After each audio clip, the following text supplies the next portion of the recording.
Hello guys, আসসালামু আলাইকুম। আপনারা সবাই কেমন আছেন? আলহামদুলিল্লাহ আমরা অনেক ভালো আছি। তো আমি আজকে রান্না করব ছোটো চিংড়ি দিয়ে মূলা। তো দেখেন কীভাবে ছোটো চিংড়ি দিয়ে মূলা রান্না করি। তো প্রথমে চুলায় আমি একটা হাঁড়ি বসিয়ে দিয়েছি। এবার হচ্ছে কি, হাঁড়িটা বসানোর পর যখন একটু ভালোভাবে তেল দিয়ে দিব, তেল দেওয়ার পর একটু গরম হয়ে আসলে আমি পেঁয়াজ কুচি দিই, একটু ভালো করে কিছুক্ষণের জন্য নেড়ে নিয়েছি।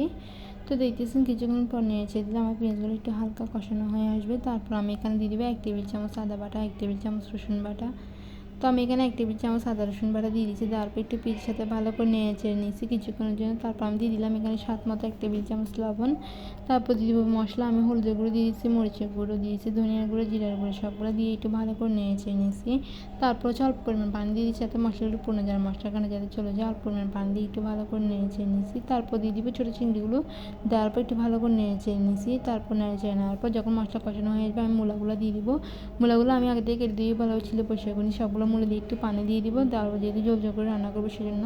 এবার কিছুক্ষণ চুলার মধ্যে রেখে দিতে হয়ে গেছে আমার ছোটো চিংড়ি দিয়ে মূলা রান্না। কেমন হয়েছে অবশ্যই কমেন্ট করে জানাবেন। আমার ভিডিও হচ্ছে এই পর্যন্ত। সবাই ভালো থাকবেন, সুস্থ থাকবেন। আল্লাহ হাফেজ, টাটা, বাই বাই।